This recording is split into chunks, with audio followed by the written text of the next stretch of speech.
Good morning, good afternoon, good evening, good night. Welcome into episode 110 of the Second and One podcast. Joining you today, it's myself, Shiz, brother Mo Snell, brother Chris Rashid, and special guest, Mr. Christian Briscoe, all the way from Long Beach, California. Fellas, how are y'all feeling today? Doing good. Listen, brother, it's cold. It's cold. Yeah, it's cold on the East Coast. I'm pretty sure. I went out It's running. cold. What's that word? What's that word? What's that word y'all said? It's cold. right. It's cold. It's cold. You know what that means. You from here. So before Bro, you don't even own a shirt with sleeves. You talking about being cold? What are we talking about? I mean, I went running today without because I got this head thing that goes around your neck and stuff too, and that was in the washer, so I had to go out without that. So I mean, it's just a little bit of cold, man. You get a little bit of the flu. That's it. This that cold that'll humble you, keep you humble. Yeah, I only ran a mile and a half. Yeah, Nah, it was some snowflakes and Tinton Falls a little bit. Yeah, a couple flurries. No. Yeah. Yeah. I'd rather have snow than the earthquake. So. All right. So Yeah. before I introduce the podcast in full, I have to give the backstory on this Chris Rashid name that Taheem is rocking today. Oh boy. So earlier in the day, in the Second and One group chat, Taheem says, "Yo, where's Chris Rashid at?" And brother Mo Snell says, "Who? The public speaker?" And no, Taheem replies, "Nah, he used to be a coach for the Cowboys." So I was like, "Oh, you mean Chris Bouchard?" Oh my gosh, man. I was like, "You mean Chris Bouchard?" Oh, he's like, "Oh, I thought his name was Chris Rashid." Yo, somebody told me Chris Rashid. No, his name is Chris Bouchard. And I actually think he's unemployed right now. But the way the Cowboys are playing, we can use him back tonight. And that's why I asked that question, because I was like, yo, why did they get rid of him? You know what I mean? And they need help. But Charles C was telling me the other day that I always say Mike McCartney's name wrong. Yeah, you do. You just said it wrong again. I thought you did. I thought you was doing that on purpose, but his name is McCarthy. Well, let me tell you, I don't give a shit. His name is Mike McCartney, because that's what I'm calling him. And the backstory on that is, so y'all know my name is Taheem, right? And on paper, people always jack it up. And in the military, you're supposed to be super professional. You send out emails, and if you look at a name and you can't tell, you're supposed to put you just put good evening, good afternoon, good morning, or something like that. But I at least get 10 emails a day with somebody calling me a female. I'll say ma'am. So people have been jacking my name up for my entire life. So I don't care if I fuck somebody's name up. I really don't. Oh, so that's why you wear the shirts with no sleeves all the time. That's why. It all makes sense. It all makes sense. I don't get the correlation, but okay. It all makes sense. You get disrespected at work, you're like, okay, I'll show you. I'll show you. I've been working out. I'll punch you in the face. Yeah. So, all right. So, how this podcast works, we talk mostly about sports, hip hop, politics, and everything in between. We give it to you straight, raw, no chaser. And if we offend you, we apologize slightly. Fuck that. Fuck all of that. Come on, man. We try to get a sponsorship, man. You out here. Come on, man. I'm here to offend today. Listen, man. You Mark Zuckerberg cut you your check. We didn't get ours yet, man. Exactly. So, how we usually kick things off, we have our taking a shot segment where we give a bold prediction about one of the topics I just named. Collectively, we do about 80%, but when you're taking a shot, you're bound to have a few hiccups here and there. So I'm gonna kick it off. I'm gonna take it directly to this NFC East. And I'm gonna take it to my team, these Dallas Cowboys. Oh boy. So the season, of course, has taken a drastic turn for the worse once Dak went down. I thought maybe Andy Dalton can, maybe get us to a division victory, but that's so far from the truth right now. So what I'm thinking is we're going to land more than likely within the top 8, maybe even the top 5.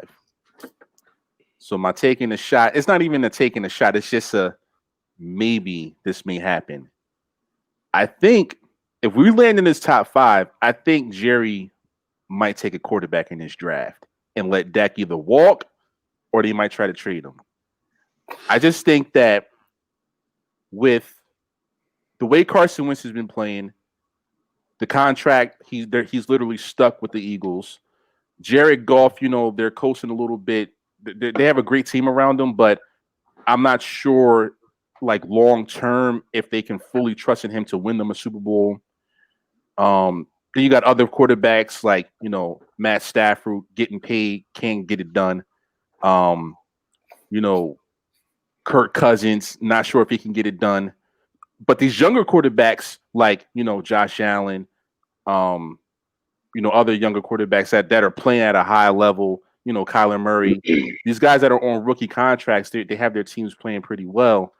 And I'm thinking Jerry's going to take a hard look at that. Do I pay my quarterback big money and suffer Deshaun Watson style? Or do I go young, top 5 pick? We haven't been here in a long time. Maybe we might not be back here maybe even for forever. Do we go young and, try to build around them? So my taking a shot is that watch out for the Cowboys in taking a quarterback. It won't be Trevor Lawrence. No. It won't be Justin Fields. It may be a Zach Wilson. It might be a Kyle Trask. Something along those lines, Trey Lance. That is my taking a shot. No. Chris Rashid, I'll start with you because I saw a lot of head nodding from Brisk and Snell, so I'll let them go last. Chris Rashid, the floor is yours. What are your thoughts, sir? Man, y'all gonna get Carson Wentz. But I don't know. I don't know what the fuck Jerry's gonna do because he's unpredictable. He's like that loose cannon. He's like that old man that's senile. Like you don't want him in there making decisions. Like you're right. If you guys are top 5, you could use a quarterback. He might try to take, like you said, one of those because you can't. I don't think you're going to get a Trevor Lawrence or a Justin Fields. So you might get one of those. I would say second-tier quarterbacks. I would think you're going to take them way too early, and then Jerry's going to feel like, all right, now I got 3 quarterbacks. I got to do something with it. You're right. He might let Dak walk because he would have to pay Dak too much, and then let Andy Dalton back up whoever they got in the draft. Or Jerry might go out and try to get you guys another wide receiver or a replacement for Zeke. Like, I just don't know what you guys would do with that pick. Or he can go offensive lineman and then re-sign Dak. I don't know. Yeah, we need help at all places, but there's one or two ways to do it, either via the draft. If we're gonna build through the draft, then you sign Dak. But if you get a younger quarterback, you can build through free agency. So it's one way or the other. I'm just thinking that, when you look around the league and you see Carson Wentz being benched and, Deshaun Watson, he's having a good season, but they're losing. And, other teams that have paid their quarterback big money. The only 2 exceptions really is Mahomes, Russell Wilson, Aaron Rodgers. Those are the exceptions because those guys are, great. But other than that, there's a lot of struggling going on with teams that have quarterbacks that have been paid a lot of money. So I'm thinking, Jerry's going to sit down, look at that, look at the budgeting for the team and for his yacht that he wants to get another one in the summer. And we'll see. But Snell, the floor is yours. What are your thoughts, sir? So again, I think you're trying to cover up the inevitable. I've already brought this up on this podcast once before. But if you want to save money, you want to get the most back, you trade Zeke. Yeah, that's what you do. As you can see now, without a quarterback, Zeke is just a regular guy, holds you no purpose. You can go out, move him, get defensive pieces, get other picks, and fill that running back role very easily. Right now, this would be the dumbest time not to sign Dak. This is the biggest discount you're possibly ever going to get on him, is him coming off this injury. So not signing him now is just dumb. So that doesn't make any sense of taking a quarterback. You trade Zeke, because as you see, Zeke cannot carry an entire team if you don't have everything else. So it doesn't. He's the guy to go, and he also makes the most money. So you save the most money there. It's just the numbers. It's just all a numbers and cents game at that point. So Brisk, before you go, Snow, what do you think you can get in the trade market for Zeke? You get to the right team. You can get a haul. I think a team like the Chargers would give you a lot. A lot like what though? I'm talking about. You talking about second rounders, third rounders? I think you can get a trade that looks similar to Jamal Adams. And What was Seattle that? got? They got I mean, first rounders though. They got Right? two Yeah. first. If I we, I mean, if, I said similar. I said similar. I didn't say if, exact. if they can get a first in like a fourth, I don't think might you're be gonna get a something- first. I think you. might be something to consider. I think you can get something similar to that to a team or franchise that's in the situation that the Chargers are in. So you need a team to be in the situation that you're saying, that you just said, of we have a quarterback on a rookie deal, so we have money to spend, so we can afford Zeke, and you have some pieces. I think a team like that has a rookie quarterback doesn't really have much going for him. How many first round picks do the Jets have? I think Seattle gave him 2, but if you're the Cowboys and you get 1, If we get one, that'd be great. The Jets could do it though, because the Jets can still get Trevor Lawrence. Yeah, if you they can come off with Zeke. I mean, they can go out and get Zeke because they don't have a running back. Yeah, if you can get a pick and if you can just get some picks for Zeke, I think you'll be fine. Obviously, if you can get a player of some sort, a linebacker or a corner of any skill, you'll take that too. But I think he's at the end of the day, he's the guy to move. He makes the most money. He makes the most money and he's the most replaceable. That's the unfortunate thing about most running backs in the NFL is it's just like Todd Gurley. Like the Rams got rid of Todd Gurley. It was just like, all right, whatever. Yeah. All right. So Brish, what do you think about my taking a shot first and then the Zeke? What do you think you could get for him? So some people are scared of catching COVID. I'm scared of catching bad takes. Shiz, you had I don't know what it is. Shiz, I don't know what it is with you and Dak. Like, what did he do to you personally?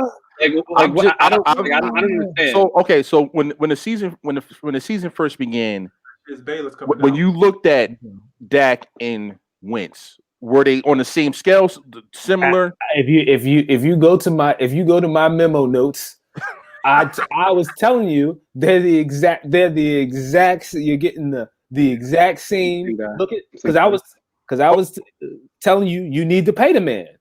Okay, but okay, so look at what's happened. Wentz is benched. But that's because of that system. Wentz is benched, right? Because Peterson is trash, and they got no offensive line. Now look at the Cowboys without Dak. Yeah. Okay, so because Mike McCartney is trash, and they got no offensive line.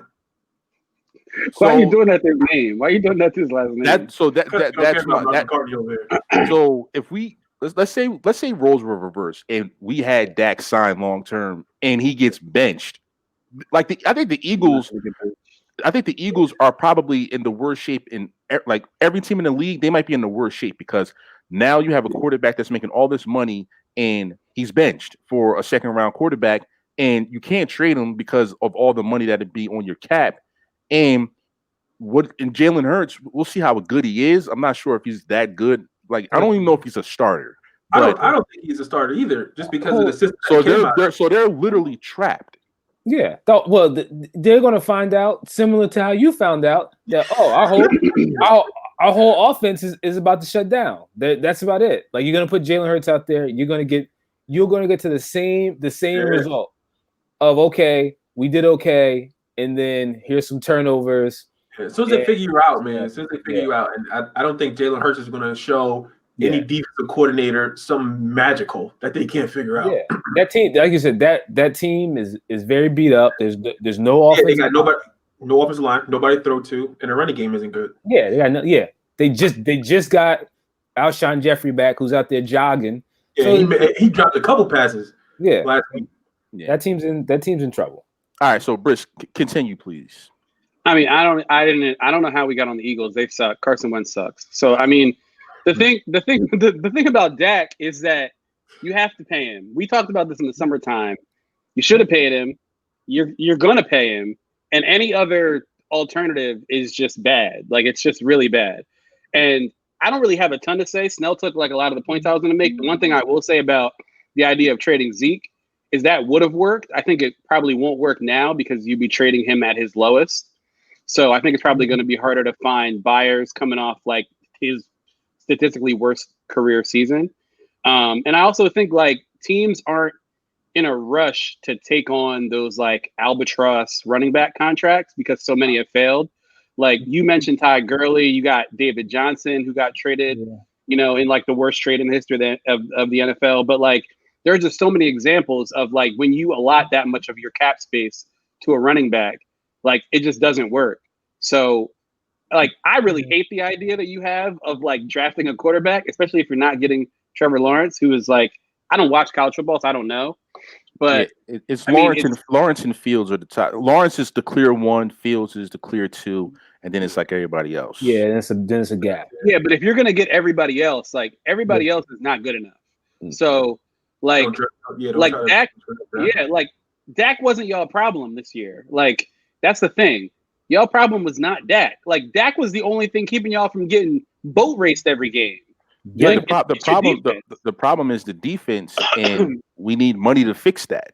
There's only one, and you want to know who got up. So in the current structure of the Cowboy system, who has all the money? Well, Zeke. I mean, Zeke has, but the one player that's getting paid the most is DeMarcus Lawrence, and he's okay. Jalen Smith is getting paid a lot. Tyron Smith is getting paid a lot. Zeke is like fourth highest on the team, and I think again they're going to clear a lot of money with Tyron Smith because I think they're just going to either release him or just get rid of him because it won't be that big of a cap hit. But DeMarcus Lawrence is a problem. Amari Cooper might be a problem that you might have to get rid of. I don't think none of these guys are the problem though. Like it's the defense. The defense is the problem. Yeah, but the defense hasn't been as bad in the second half of the season as it was in the first half. Now the problem is Andy Dalton. No, yes, they gave up 300. They gave up 300 yards rushing against the Ravens. In the first half of the season, it was the secondary. Now it's just the linebackers. Now it gets tricky now because I think now it's more of a mental thing of man, Andy can't score, so I'm not putting my life on the line to tackle a 200-pound man running full speed. Like it starts to become that a little bit as well. If you play, it was like 3rd and 2, and Lamar Jackson ran for 40 yards for a touchdown or something like that. Yeah, Van Der Esch was playing with his eyes closed. That on that play, like that was ridiculous. Was his nickname the Flying Dutchman? He sucked. I thought it was the Wolf Hunter or something like that. The tackling Dutchman, the Wolf Hunter, whatever. Yeah, he's ass. Yeah, he made a couple really bad plays. Our defense in the scheme, like the defensive coordinator has to go. I'm not even sure how he was able to get on the plane home yesterday, and he's been bad all year. He's been bad his whole career, pretty much. I don't even know how he has a job, but he was a lot of that going around. The defense is a major problem, and the offense yesterday they were able to move the ball, but they couldn't capitalize in the red zone. And then we got a kicker missed 3 kicks. Like it was just all bad. And to put on that type of performance after Thanksgiving, like you've been off all these days, and this is what you put forth on national TV, like horrible.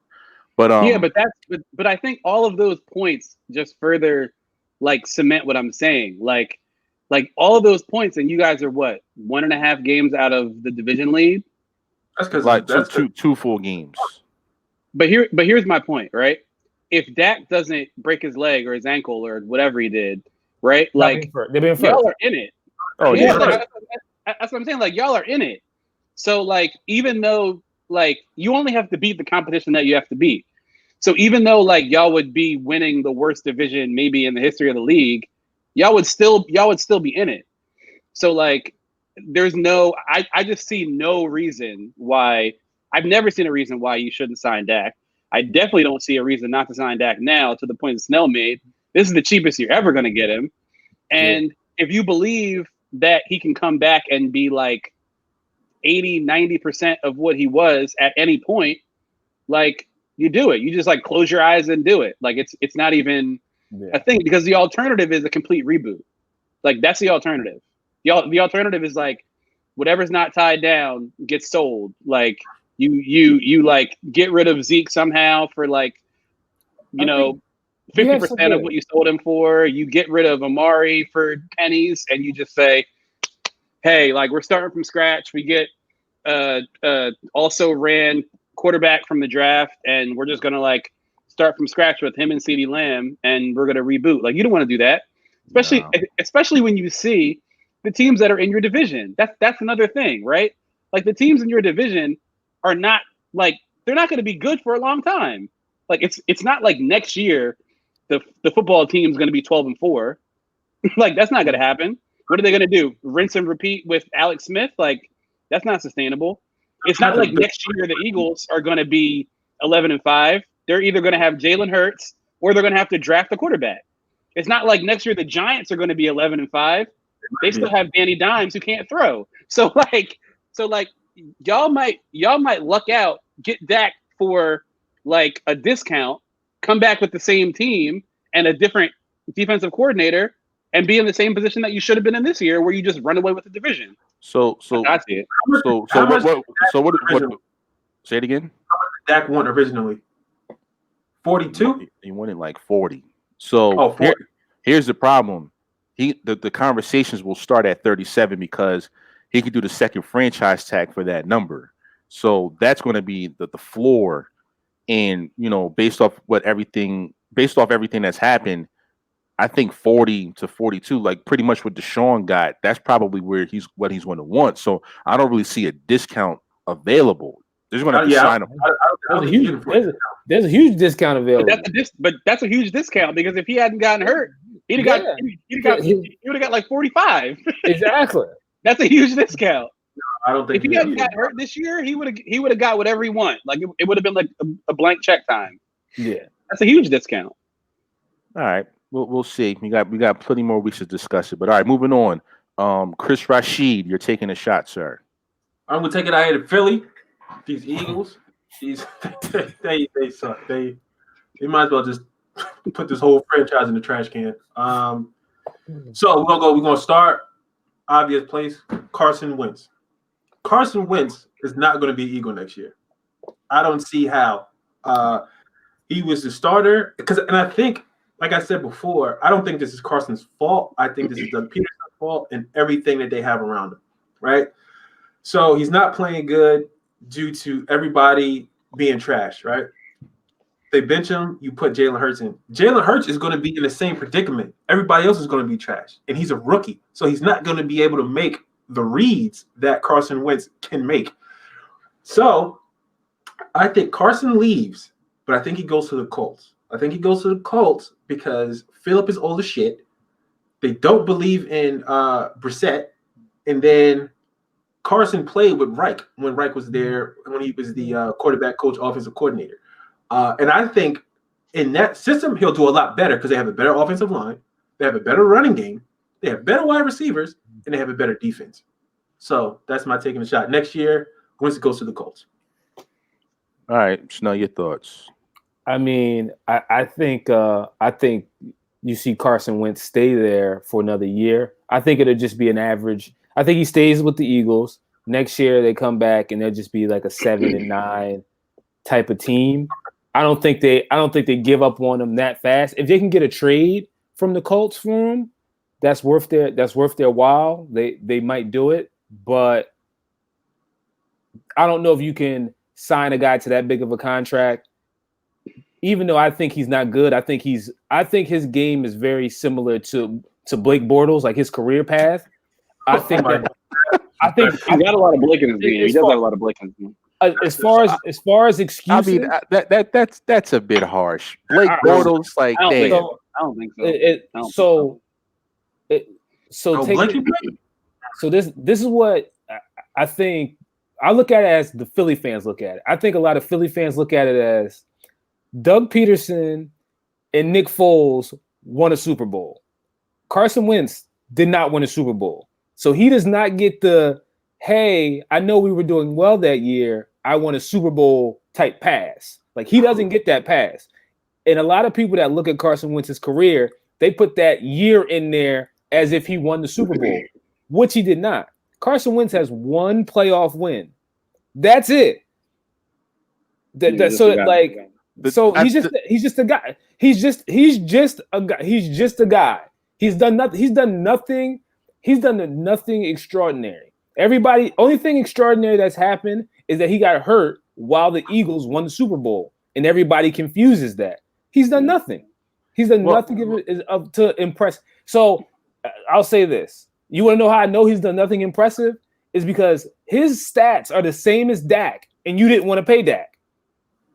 It's just a guy. He's just a guy playing quarterback on a team. So I think he'll stay for another year. Maybe they'll be 7-9. Then maybe they try to move. So that's the only thing you can. That's the only way I think. That's the only thing I think you can do in this situation if you're the Eagles. So real quick before you go, Briss, I think by default he's going to be on the roster. I'm just looking at the numbers. So if he's not on the team next year, it's a $59.2 million cap hit on the Eagles if he's not on the roster. So that's literally impossible. Yeah, he's got. And then if he's not on the roster in 2022, that's a $24.5 million cap hit. So when I say they're stuck, like they're literally stuck with him for I think at least another 2 years minimum. After that, but for sure one. Yeah, they can't. More than likely two. But all right, Briss, go ahead. I mean, first I gotta say, I was fully prepared to put on the fucking mask and everything for Taheem's take, but I like it. I mean, I like the idea of him going to the Colts and him being better with the Colts, but I just don't think the money would work out. Phillip Rivers does suck. He's always sucked.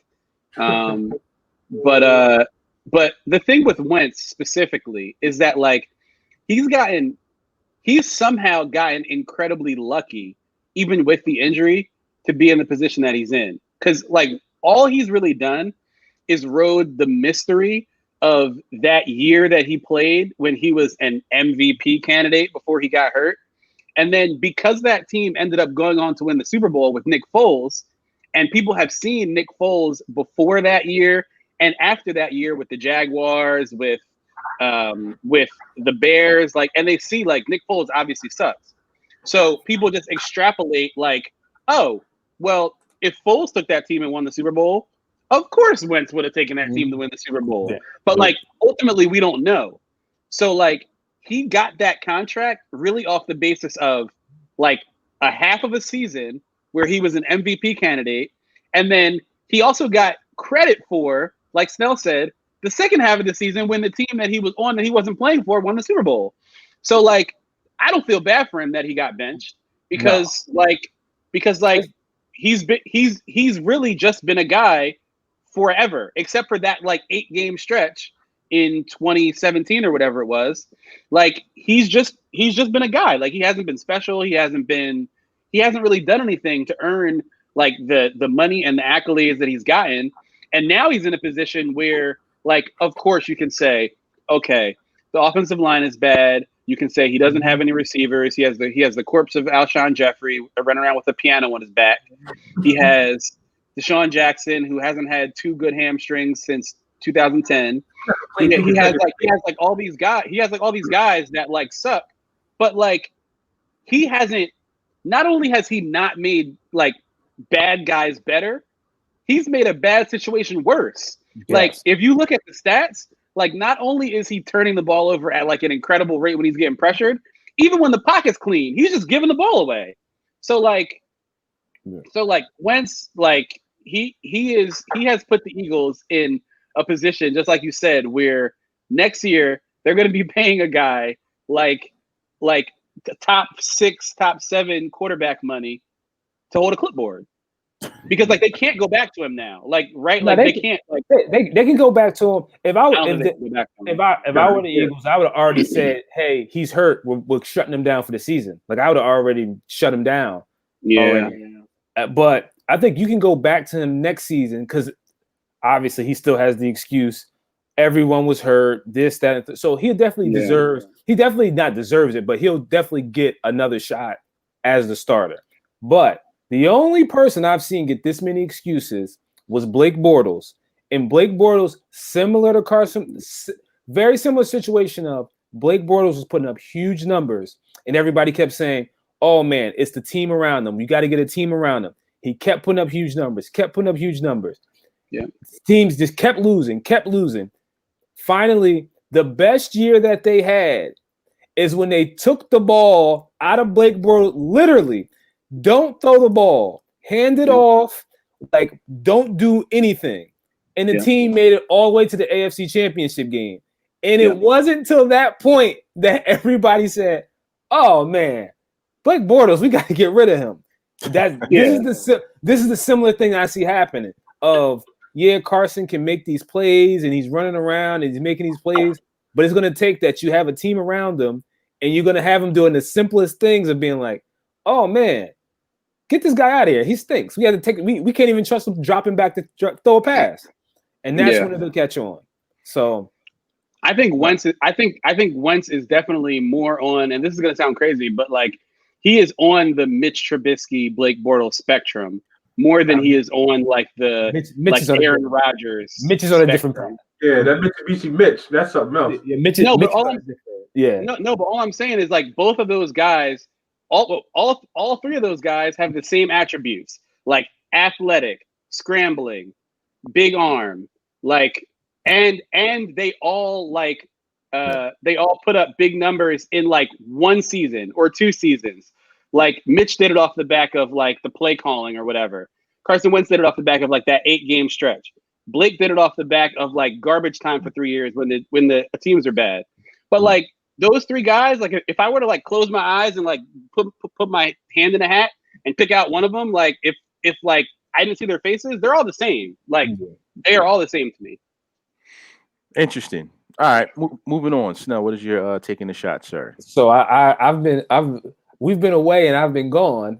So I couldn't even talk about the New York Football Giants. And what I told y'all was gonna happen is these New York Football Giants are gonna take control of this NFC East because they're the only team that look like they believe in the coaching.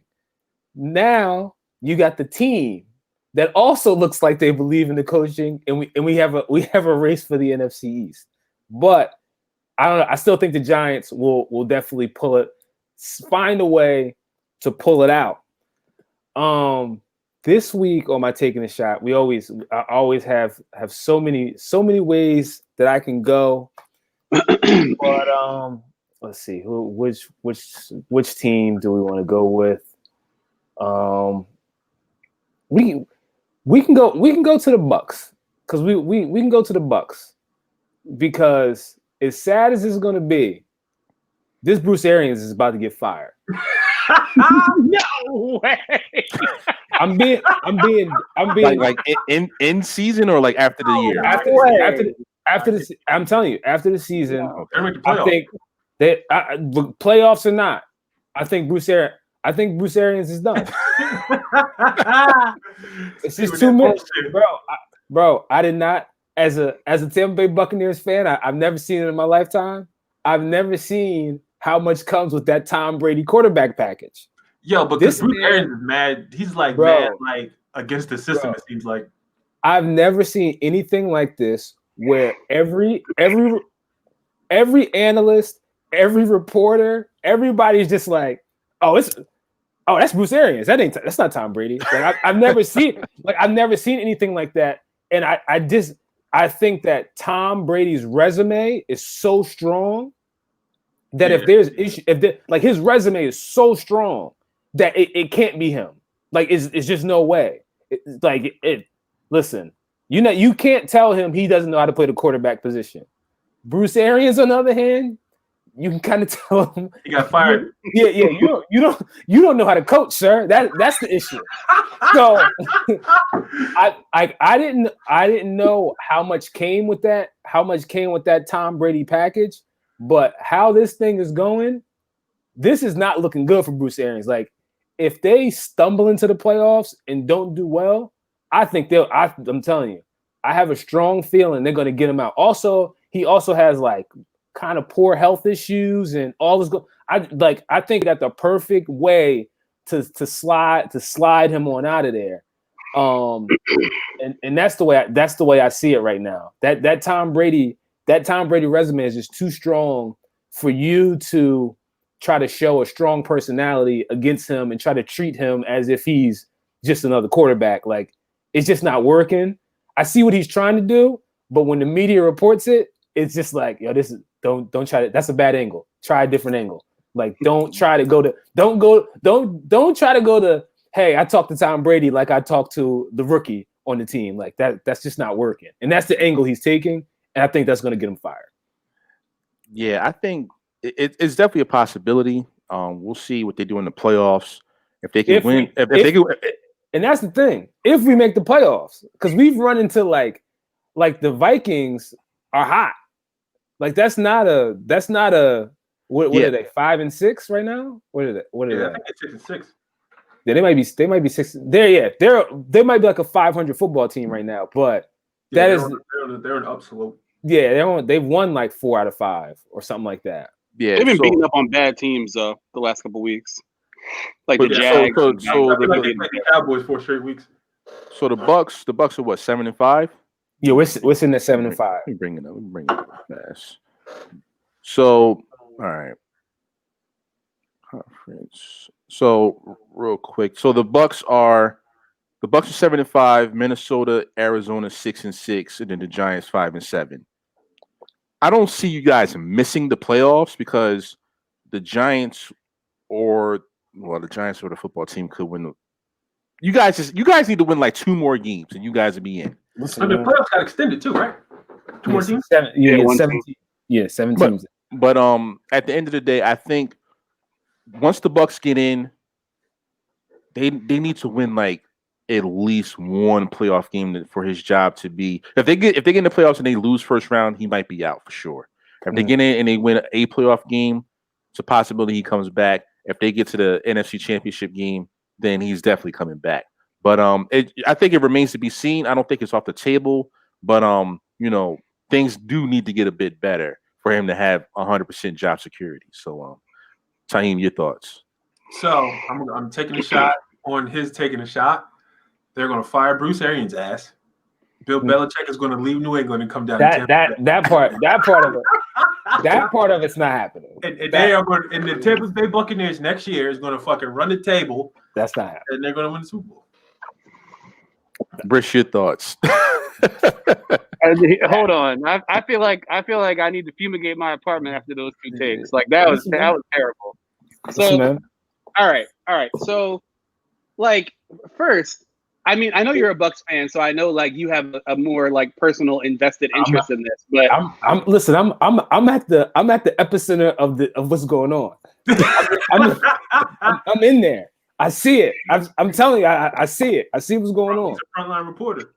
I don't know. So I actually think the Bucks are playing better than I imagined them to so far this year. Like, considering you like just dropped Tom Brady into a situation that he's never been in before with a new coaching staff and new player. Like he's had consistency for so much of his career that like taking him out of that consistency and dropping him into like an entirely new, city, state, culture, team, players, coaching staff. Like I didn't imagine it was just going to be like, rainbows and the lollipops like immediately. I imagined there would be like some growing pains.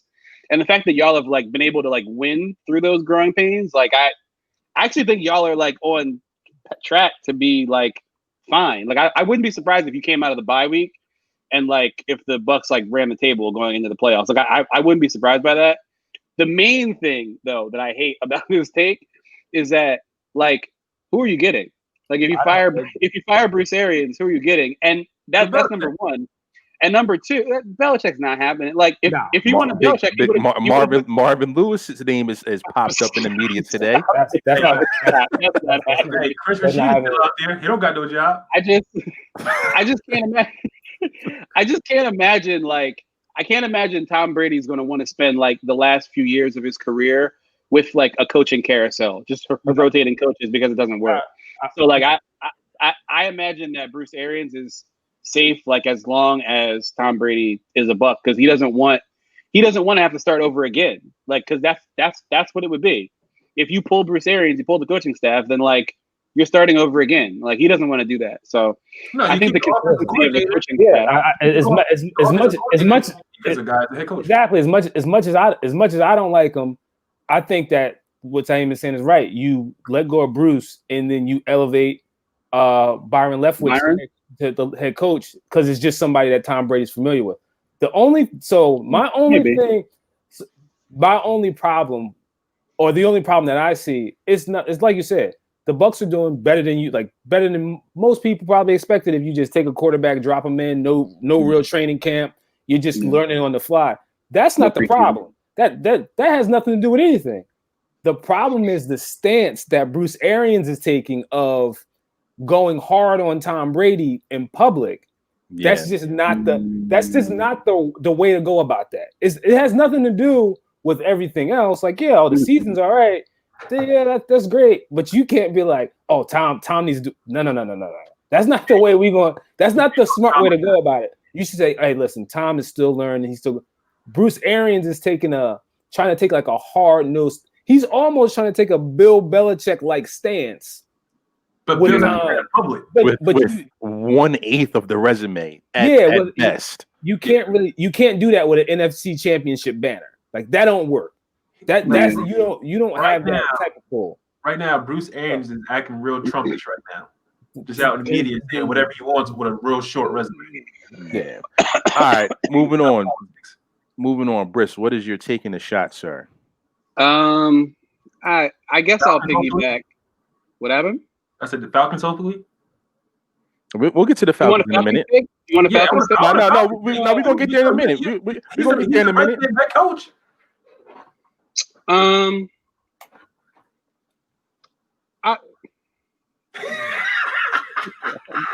sick of this fucking team, man. I'm sick of this team. So how about all right, I'll give you a take. I think that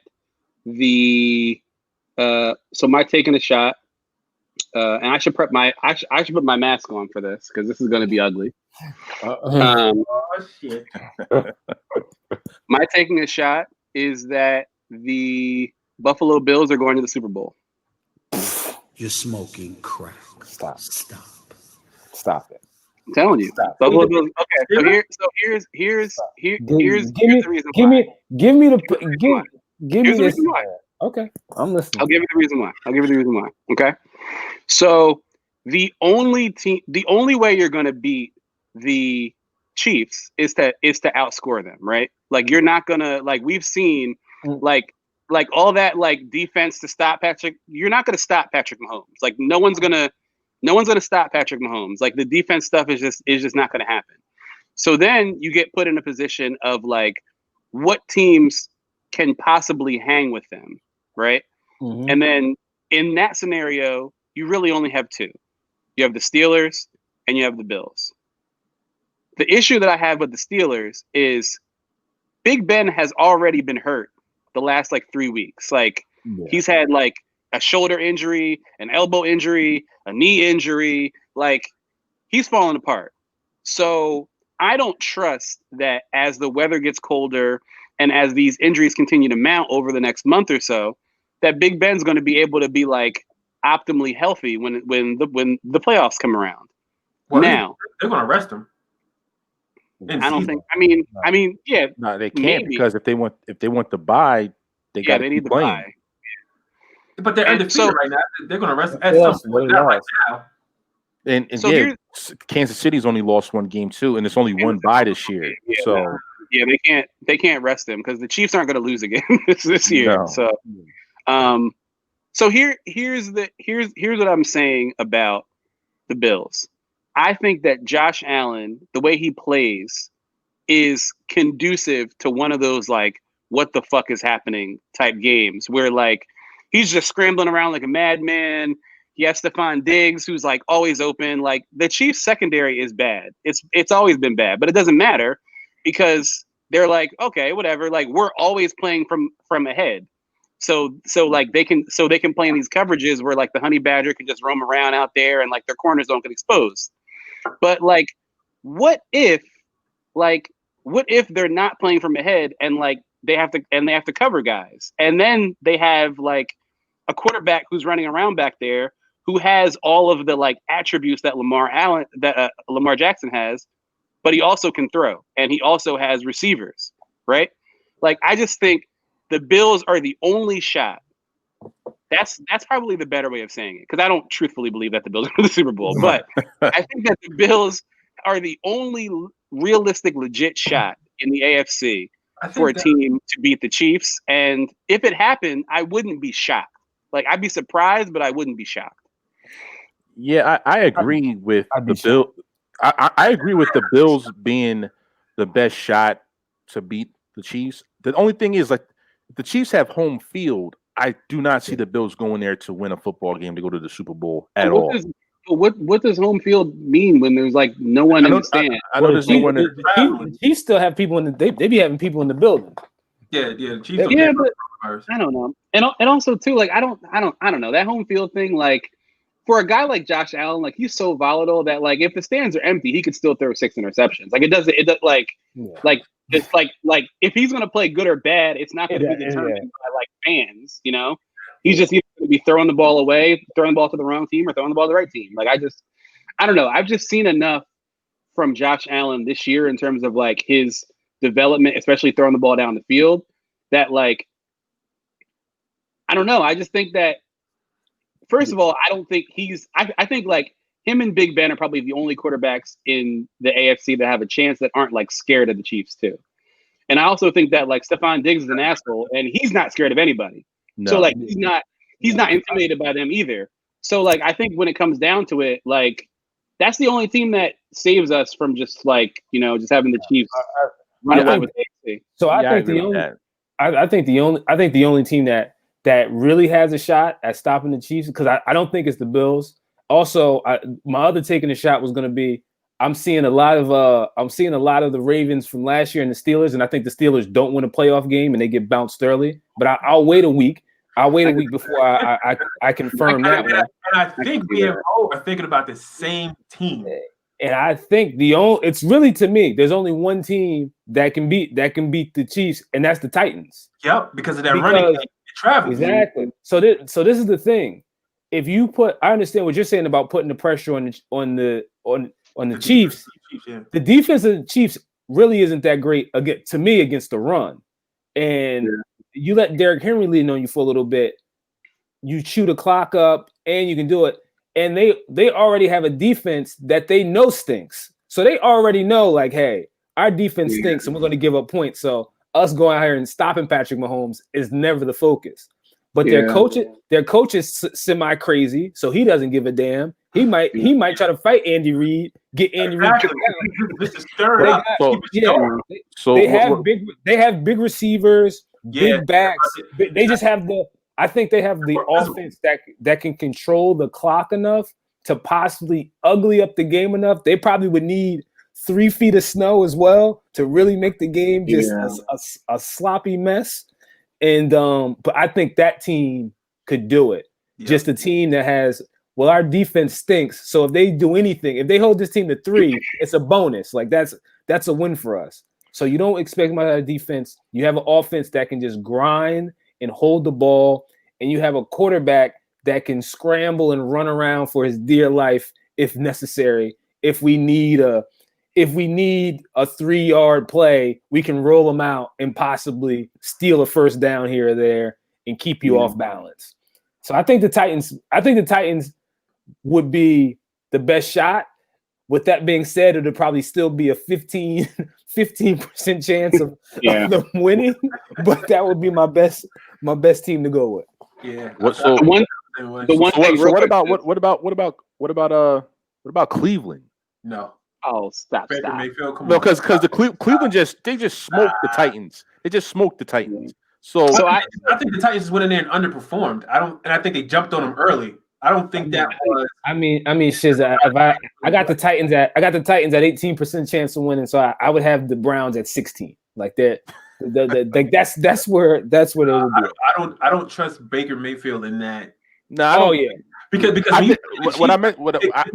I trust pretty much, you in the Super Bowl. I think the Browns stylistically, because you talk about the running game and the defense, like the Titans defense is poor. Like they're really bad. Browns defense is pretty. The Browns defense is pretty good, and their run game is not as good as the Titans. But they have Hunt and Chubb, so they can like kind of lean on you a little bit too. Yeah, 100%. So I think I would trust the Browns a little bit more than the Titans. And the Browns, they can operate as long as Baker is not pressured a lot. And the Chiefs don't really generate all that much pressure. So I think they might be able to hang around more than the Titans. Just because like once Mahomes gets the ball against that Titans defense, it's points. I just feel like if you get a matchup of the Chiefs and the Browns, it's going to be barbecue chicken. Yeah, I think the Browns. I think the Browns don't have enough receivers to keep 9 men out of the box. Yeah. Honest. Yeah, the Chiefs are not going to respect Donovan Peoples-Jones. Like they're like, all right, they're gonna let him run by himself. It's like, lock him up 1-on-1. Whoever's out there, like, it doesn't matter. Lock him up 1-on-1, like whoever. We'll double Jarvis, and then we'll put everybody else right at the line of scrimmage. Exactly. No. And then we'll dare you to beat us with Austin Hooper's slow feet across the middle. Like, good luck. All right, so 51 minutes in, we're finally done with our taking the shots. So round of applause. But those are some quality taking shots, though. Yeah, so that was quality. So let's just go through these games rather quickly. Okay. Cowboys at Bengals, the Andy Dalton revenge game. Bengals. Andy Dalton revenge. Andy Dalton revenge game. Cowboys. Any of us was thinking that. I was thinking. So Cowboys 3.5-point road favorites. I mean, the Bengals, they really have nothing. Burrow went down. Mixon is down. Offensive line is banged up. Cowboys are very, very dysfunctional, but I think they should be able to go in there and beat Cincinnati is like really bad. Andy Dalton's going to be motivated. So I'll take the Cowboys. They cover the 3.5, and we move on to 4-9. And that's that. Still in the hunt. Still in the hunt. Mo, your thoughts? Y'all don't win.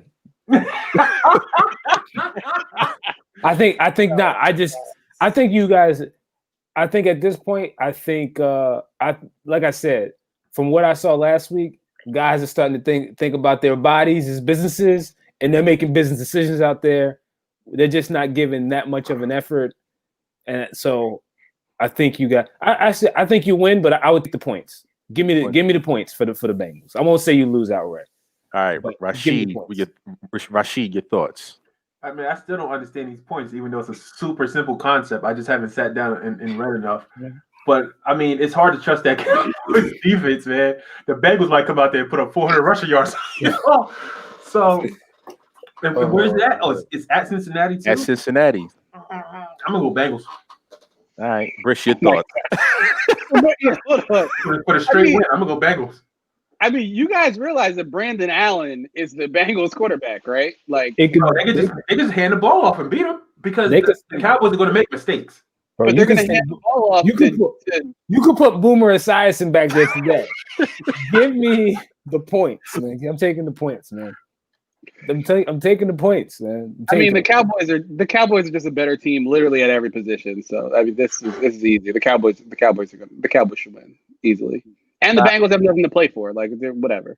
If Tyler Boyd's playing every week, when you have nothing to play for, that's when you play harder. I guess. Yeah. All right, moving on. Vikings at Bucks. Bucks 6.5-point favorites. Snell, your team, your thoughts. Listen, man, this ain't gonna be easy. This is not going to be an easy game. The Vikings are red hot right now. I think. They have one of the best backs in the league. I think just the Bucks have a big advantage of coming off of a bye, and I think that will be enough to get us by. But I would not be shocked if the Vikings won this game, or if this game is really, really, really close. I think, what was it, like 6.5? 6.5. Yeah, I think that's a little too much, but coming off of a bye and the preparation, I think the Bucks do have the advantage here, and hopefully we can get a win here. All right, Rashid, your thoughts. I got Tom Brady in my fantasy team, so I hope and I'm praying that he lights that defense up. So, but besides that, I'm gonna go for the Bucks because they had a week off. But other than that, like if it was like if they didn't have that week off and they were, coming right off of another game, I'll probably go Vikings because I personally think the Vikings have the best back in the league because he starts fast when he hits those holes, and I think Henry, who's the other good back in the league, he's like a locomotive train. Like he has to gain that momentum.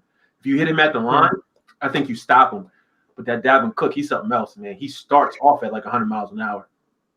Yeah, it's true. Florida State, yes. Chris, your thoughts?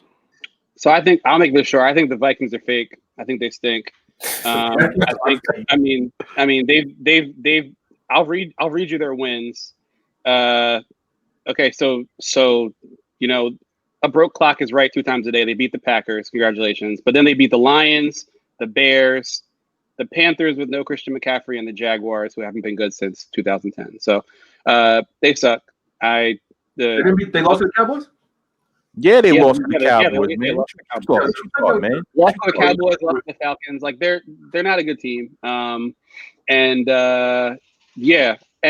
one of the biggest things is that I think this week specifically, they're going to be in a position where they're not going to be able to just hammer Dalvin Cook 34 times like they do every week because they're probably going to be playing from behind. And I mean, who believes in Kirk Cousins playing from behind? So no, I do. Not at all. Bucks off a bye week, easy for me.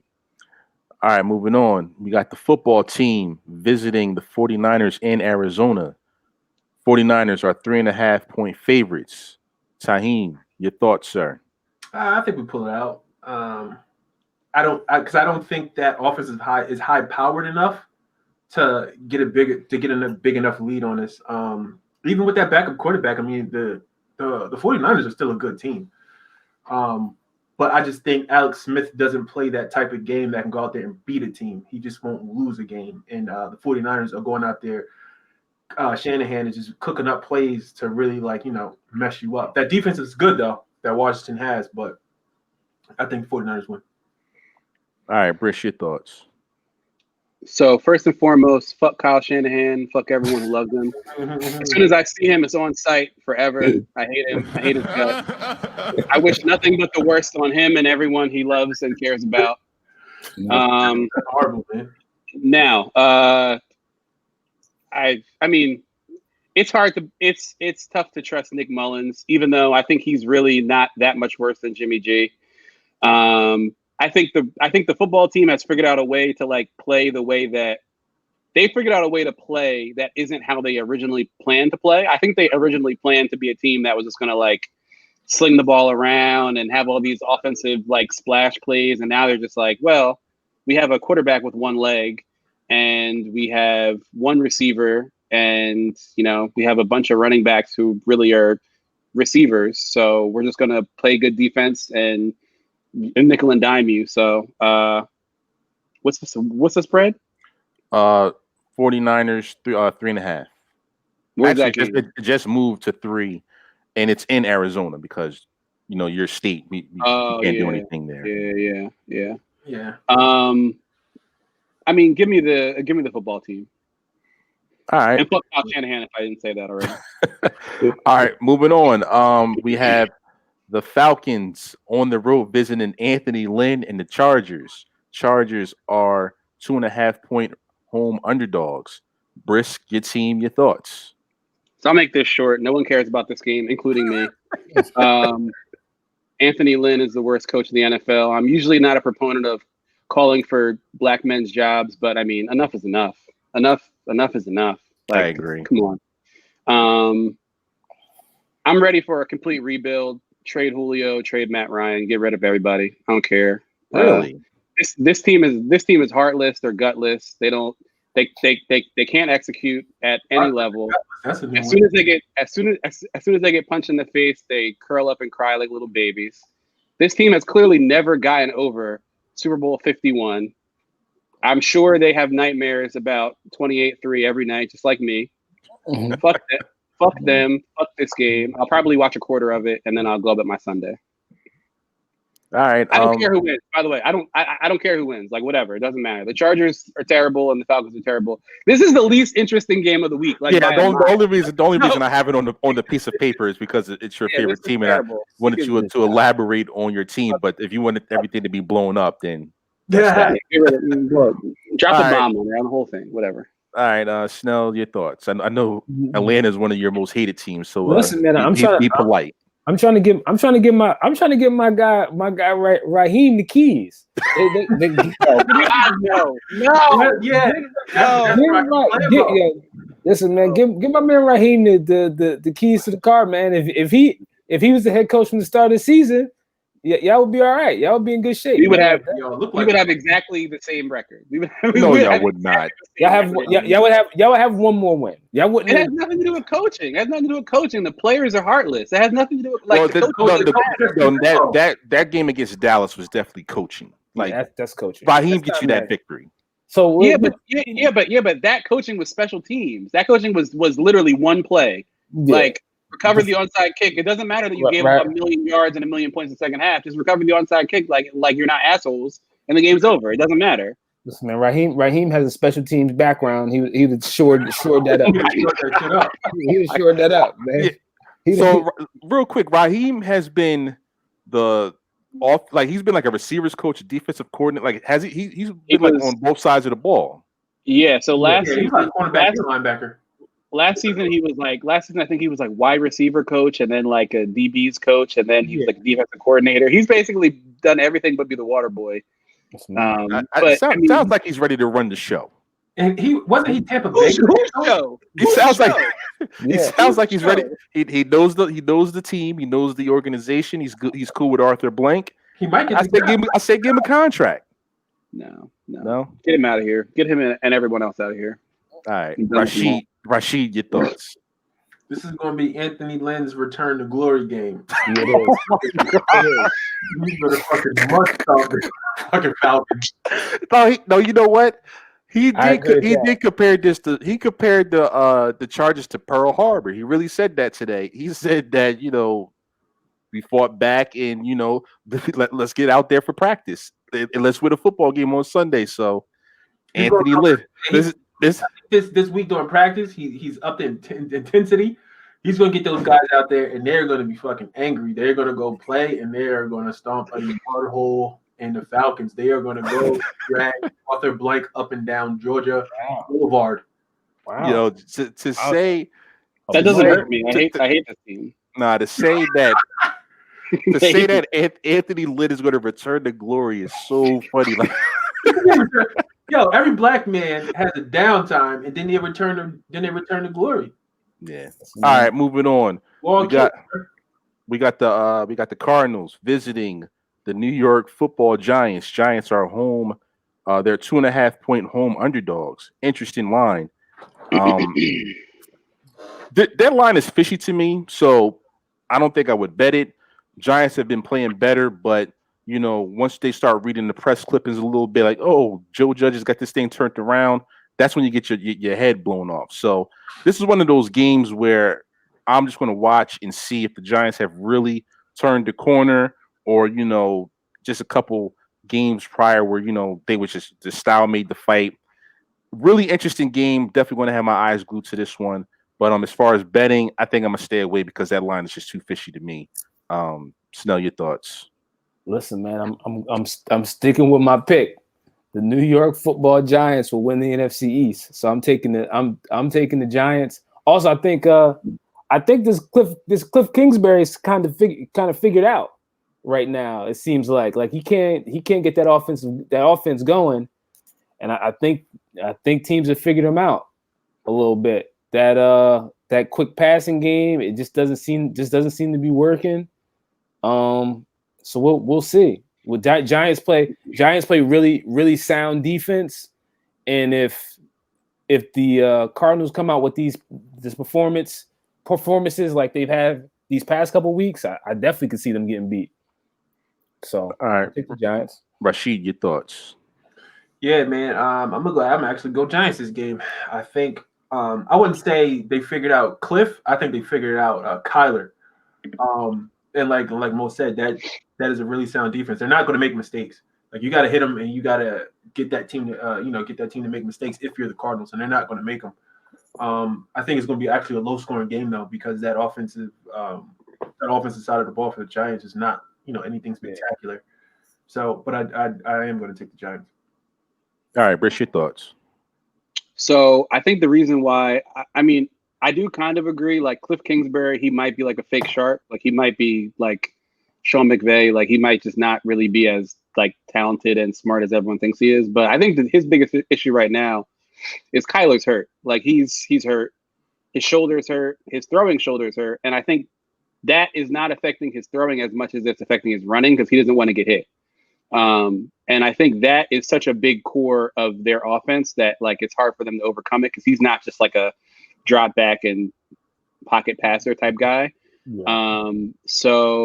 But with all that said, Daniel Jones is coming back this week, and this is probably a hot take, but I think the Giants would have been better off in this game with Colt McCoy than the human turnover machine Daniel Jones. So give me the Cardinals. You're smoking crack. Stop. Colt McCoy stinks. But he does, but the point is he's safe. Like, and the Giants can only win safe. Like they don't want it, but like Daniel Jones doesn't know what safe is. Like he only plays, he's like a baby Josh Allen. Like he only plays like one speed, reckless, throwing the ball all over the place. So this might have been a good lesson for him, a good week to watch, to sit back, watch Colt just not do anything, and we still win. Let you know, like, oh, okay, I don't need to throw this. Just take this sack, let's punt it and keep it close. There's some saying about a tiger changing his stripes or something. I don't believe it. All right, moving on. We have the New Orleans Saints visiting the Jalen Hurts led Eagles. Eagles 7-point home underdogs. I mean, This has the potential to get ugly because the Saints defense is pretty good. I don't see the Eagles. I don't really see them having an answer for Taysom Hill, being a dual threat, and they're going to want to try to embarrass the Eagles, like just because they're in chaos and they want to just kind of put their foot on their necks early and just continue to press down. I do think Jalen Hurts might make a couple plays here and there to get the people excited on Twitter and everything, but the final score probably is going to be something like 35-6. So I expect a royal.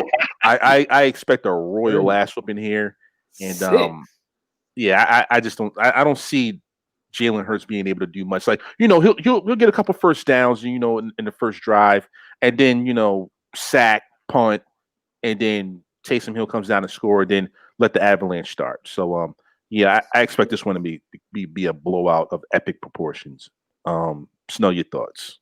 Yeah, I think the Saints will win fairly easily, but I don't think it gets to like a 35-6. I just think it'll just be a methodical, like just probably somewhat of a low scoring game of just like a 28-14 type game where the Saints get ahead and then the Eagles make a couple plays, but they just never catch up, and that's it. That's the game. I don't think the Eagles have enough on defense to slow down the Saints, regardless of who they have at quarterback. So that's pretty much the game. And of course, the Eagles' offense is all types of banged up, and they're trying to try out Hurts for the first time, and it's not going to work. It should be Eagles' loss. All right, Rashid, your thoughts? Yeah, I think this is going to be crazy because I think the Saints, like you said, you're going to stomp a mud hole in these guys. I think Jalen Hurts, like you said, he's going to give him a couple splash plays to get a couple first downs, but after that, it's going to be a shit. They might even bench Jalen Hurts and put Wentz back in there. That's how bad this thing is fucking going to get. All right, Brish, your thoughts? Oh, there you go. What? I told him his mic is off. It's on. Is it? No, It's good. No, it's good. Yeah. All right, so are you going to Your thoughts, sir? the earthquake on open? the Saints on the Saints Eagles. Yeah, there you Yeah, go. no, sorry, I had my AirPods almost died. So I hate the Saints, but I mean they're just so much better than the Eagles. Like this is going to be a bad game. This is like the worst possible spot for Jalen Hurts to get dropped into. I mean, what are they going to do? Like they have no playmakers. The only playmaker that they have is Miles Sanders, and for whatever reason, they would rather give Jordan Howard carries. So I don't like I don't know what to say. Like Saints by a million. Like There we go. All right, moving on. We have the Jets visiting the Seahawks, fresh off a loss to the Giants. Seahawks are 13.5-point home favorites. Seahawks win this game easily. The bigger question is, are the Jets going to go 0-16? After this game, their remaining games is at the Rams, home for the Browns, and then at the Patriots. Is there a win possible? I think they get a win against the Browns. I think the Browns will have secured a playoff spot or close to it, and they'll get lazy or try to rest some guys, which allows the Jets to get that one victory. All right, Rashid, your thoughts? No, I don't think they get any wins. They lose against the Jets, and then I think the Rams beat them. And I think you're right. The Browns are going to sit some guys, but I think the Browns backups are going to beat the Jets starters. And then the Browns are interesting because we'll talk about this game next, but the Steelers go to Buffalo this week. That's a rough game for them. So if the Browns can pick up a win and the Steelers lose again, Browns might have a shot at that division. And who knows what they're going to do then. But the Browns do have the Ravens this week, so that's a huge game for them too. So we'll see how this weekend plays out. But if the Steelers go into Buffalo and lose, and then the Browns find a way to beat the Ravens, that division is well in play. So we'll see how that goes. But Briss, on to you. Do you think the Jets finish 0-16? absolutely. I mean, after I don't know how we could have any other opinion than that. Like after what we saw on Sunday, like to me, it is obvious that there is a concerted effort from ownership down to lose every single game to get Trevor Lawrence. Like that sequence in the fourth quarter with the Jets and the Raiders, like the only way that I can explain that is like the Jets forgot for 3.5 quarters that they were supposed to be losing. And with like a minute left, Woody Johnson or whoever called down and was like, what the fuck are you doing? and we get the outcome that we got. Like there's like if that team's not going to win that game, like they're not going to win any games for the rest of the year. Like they're purposely trying to tank. Like pretty obvious to me. That was I mean, just listening to sports talk radio, like in New York, it seems like Adam Gase is like kind of like deflated after that loss, even though they've lost every other game this year. He said that this is a game that it's been hard for him to get over. He was the one that actually was able to fire Greg Williams, so that was interesting, and just some other things like the reason that Adam Gase actually got the job instead of Matt Rule is because the Jets demanded that Greg Williams be the defensive coordinator. So Matt Rule didn't want to accept that, so Adam Gase was able to get that job. So now the Jets have pretty much given Adam Gase all the power, where he's been able to fire a whole bunch of people, hired like Joe Douglas and anybody. And now he's been able to fire Greg Williams. And there's been talks that, like I watch the Michael Kay show a lot, and they're like 50-50 on thinking Adam Gase might not get fired and he's back next year. I honestly, this is my honest thought. How? This is my honest thought. If the Jets can find, I'm telling you, if they can find one win, that Adam Gase is back.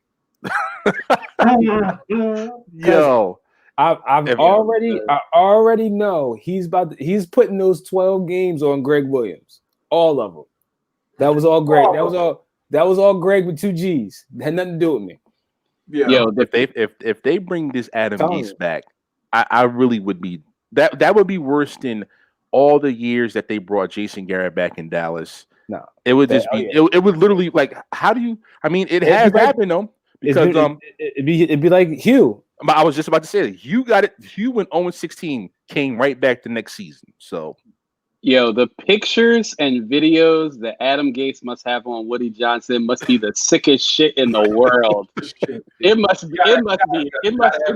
be like midgets and children and paraplegics on those videos. Like, it's got to be the sickest shit imaginable. yeah, so And this is my thing. If you didn't fire him, I almost feel the same way about Anthony Lynn. It's like if you didn't fire him now, then what are we doing? Like Anthony Lynn's kept this job because black people have been getting killed by police, and they're like, we don't want to get rid of that guy yet. No, I think that Chargers ownership is not liked by all. Like that's just. Well, I think Anthony Lynn, the fact that he's at least been competitive in a lot of games, I think he may get in there and tap dance and soft shoe his way back to the sideline. I'm telling you, I think so, man. yeah. nah, All right, no way. so moving on. Sunday Night Football. Steelers visiting the Bills. Bills 2.5-point favorites. Great game, great matchup. I think this might be the coming of age for the Bills. If they can win this game, this would be a huge statement for the rest of the AFC, letting people know like, hey, we are here, we're a threat, and we're ready to play football against anybody. With that said, tough game. But the thing is, you know what? I expect the Bills to win this game. I think the Steelers, they're reeling a little bit. I think James Conner does return this week though, so that'll be a help. But I just think the Bills, they're clicking pretty well, and it just seems like they have an edge to them where like they know it's like their time almost. And with the Steelers, like I think they're going to be super hyped for this game. Yeah, I see the Bills winning. The Steelers coming off a loss. We'll see how they bounce back. Maybe it's a good thing. Maybe it's a bad thing. Maybe the Redskins expose something. I mean, the football team. But great matchup for Sunday night. Definitely looking forward to it. Rashid, your thoughts? I mean, you brought up some interesting points. I'll take the Bills in this one because I think the Steelers almost lost last week because they couldn't run the ball, and the Bills got a really good defense. So I feel like the Bills watched the football team kind of stop that run or lack thereof, and they kind of figured out how to do things. And their Bills offense is a lot better than the football teams. So I'm gonna go Bills with this one. All right, Brish, your thoughts? So I don't know, like a half hour ago, I said the Bills are going to the Super Bowl, so I'll live my raps. Give me the Bills. I also do believe that like Big Ben is breaking down. So yeah, give me the Bills. I think this is going to be like a stark wake up call to the league. Like, oh, the Bills are legit and the Steelers are kind of fake. So, all right, Snow, your thoughts? Yeah, I think the reason why I also have the Steelers getting bounced out, I think they won't. I think their defense won't make it to the finish line, and I think the injuries are going to begin to mount up, and it's going to be over. Because I don't know if Joe Hayden will be able to play. You're already without Bud Dupree, and in the couple quarters that I've seen the Steelers without Bud Dupree, it's a big difference. So I just don't think against this type of this style of we're just going to try to maul you for a little bit and then we'll take our shots where we can and play really tough defense. I just don't think this is a good matchup for the Steelers. So I think the Bills win. All right, moving on. Monday Night Football, we have the Ravens visiting the Browns. Browns opened up as a 3-point home underdog. That's been bet down to 1.5. It's probably going to get bet down to probably a pick 'em if I had to guess. Huge game for the Browns. The Ravens blew them out earlier in the year, so Browns will be looking for some revenge. And I think this is another statement game this time for the Browns, where people kind of think they're fraudulent, and they took a step in the right direction last week when they beat the Titans. This would be another great test for them if they can win this game. They can say to the people like, "Hey, we're a threat too in the AFC." As far as who I'm going to pick, I don't know. This is a coin flip game because you really can't give too much credit to the Ravens for destroying the Cowboys because we're a horrible football team, especially on the defensive side. So we don't really know if the Ravens have improved and fixed things, or if it was just like Dallas just being Dallas. So we'll see how this game goes. It's going to be a hard one to bet for me. As far as a winner, I think I would go Ravens, to be honest with you. I think I would still just lean to the Ravens. Brish, your thoughts? I don't know, man. I don't know what the Ravens have been like the most frustrating team for me, mostly because of fantasy, because I have so much fucking Hollywood Brown, who's terrible. But overwhelmingly, like, I just don't believe in the Browns. So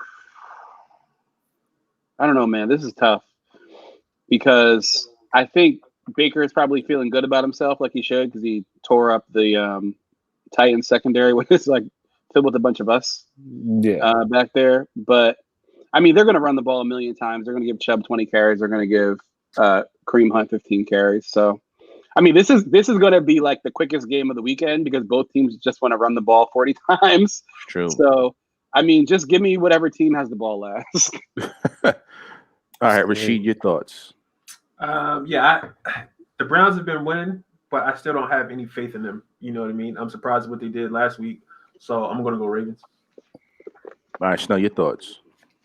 Yeah, I'll take the Browns in this game. I think like you said, I'm not really impressed by the Ravens coming back and beating up on the Cowboys. That doesn't really say anything to me.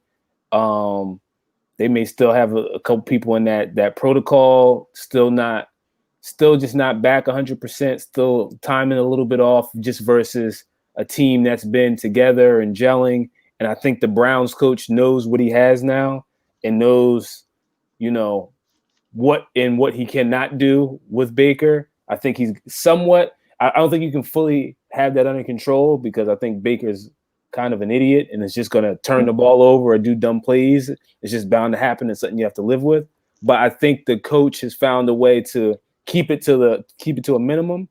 So I just think the Browns are just rolling right now. And I think just having everybody able to play and practice together, that'll end up getting them a win. All right. Round of applause for football. All right, moving on to the NBA.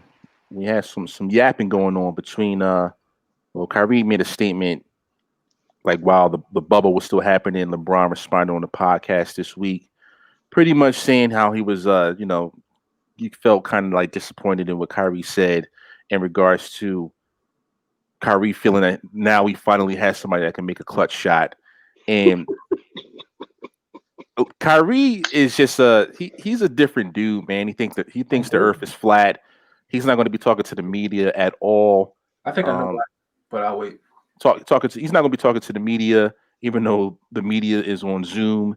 And he said a lot of dumb things. He says they don't even need a coach. I mean, I'm not sure how Steve Nash feels about that.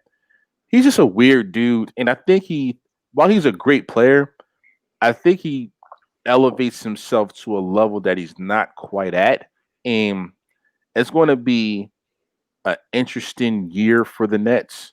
They're going to be great, of course, because KD and Kyrie. That's just a tandem that's just going to win a lot of games by default.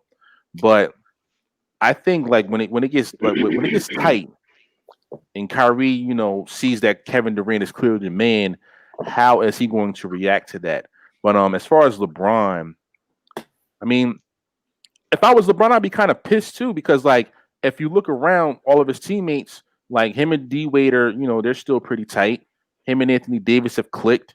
The only person he hasn't clicked with is Kyrie Irving. So I don't know, man. Kyrie's just a weird dude.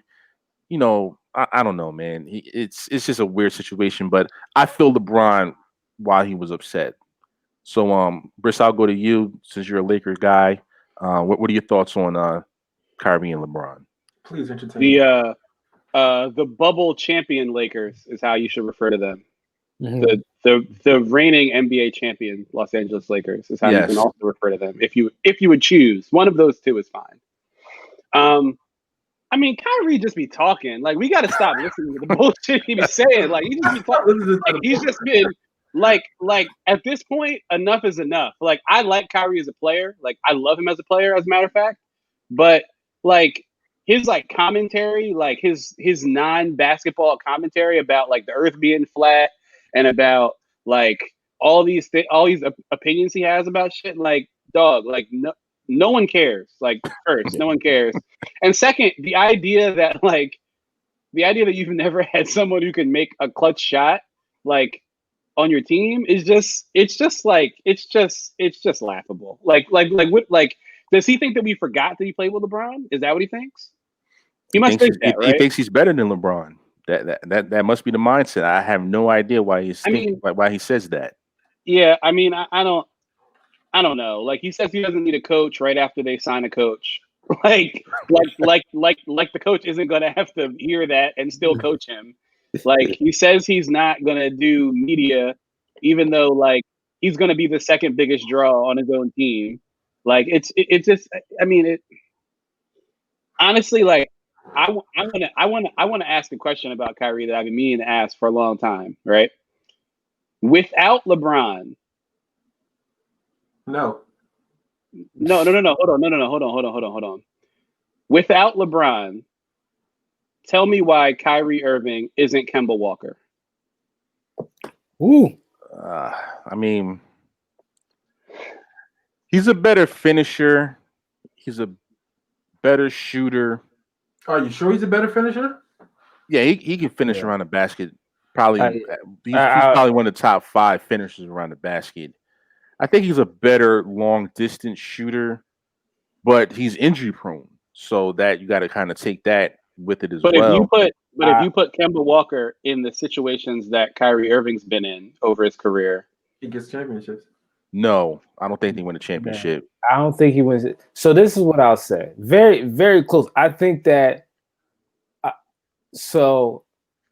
I think a lot of the things that make Kyrie more successful than Kemba Walker is something he can't control. Like, Kemba Walker is just not as tall as Kyrie Irving, and I think he doesn't have the wingspan of Kyrie.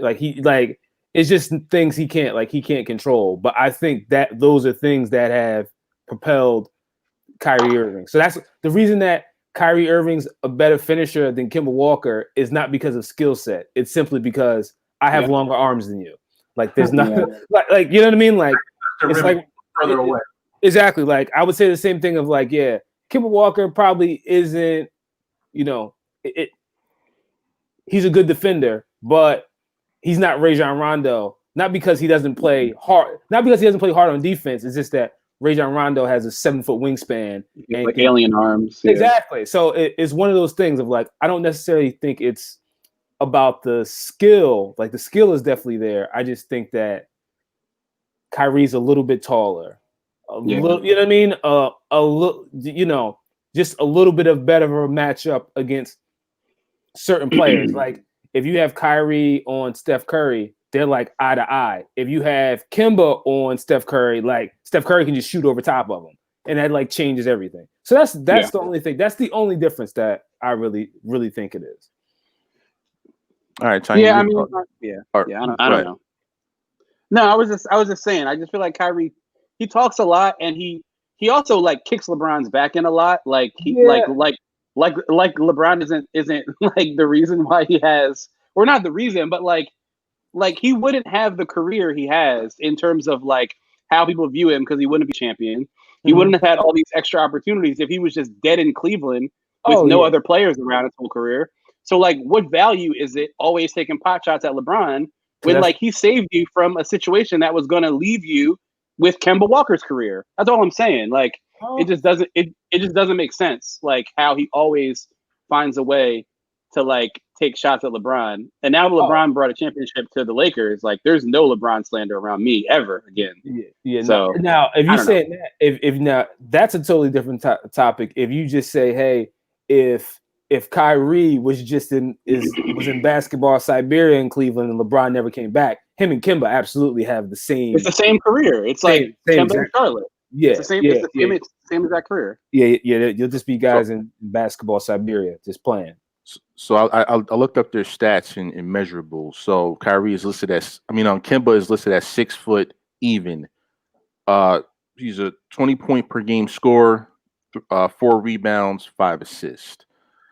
Kyrie Irving listed as 6 feet 2 inches, 22 points a game, 4 rebounds, 6 assists. So stats a little bit better, a little bit taller, but as you said, playing with LeBron, your stats are they're going to be a little bit inflated because you're just going to have so many more open looks and more opportunities. So yeah, 100%.